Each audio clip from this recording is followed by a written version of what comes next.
Hey everyone, welcome back to the channel. Today I'm going to show you how to add comments in Canva, a super handy feature whether you're working solo or collaborating with a team.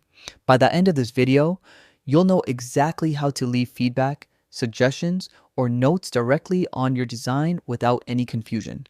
Let's dive in. Opening the comment tool.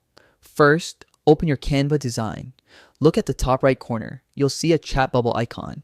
Click on it and it will open a drop-down menu or sidebar with communication options. This is your hub for adding comments and keeping everyone on the same page. Adding a comment. Next, select Add Comment from the menu.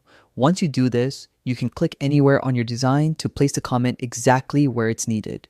This makes it easy to point out changes or highlight specific areas of your design. Writing your comment. Now, type your comment. You can give suggestions about colors, text placement, images, or even just leave a note of praise.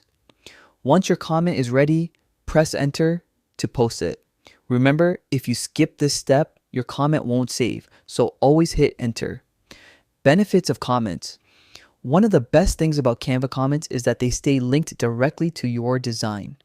This keeps all feedback in one place and eliminates the confusion of chasing notes through emails or chats. Everyone on the team can see and respond to comments instantly. And that's it. Adding comments in Canva is simple, efficient, and a game changer for teamwork or even organizing your own design thoughts. If you found this video helpful, make sure to like, subscribe, and hit the bell for more Canva tips and tricks. Thanks for watching and happy designing.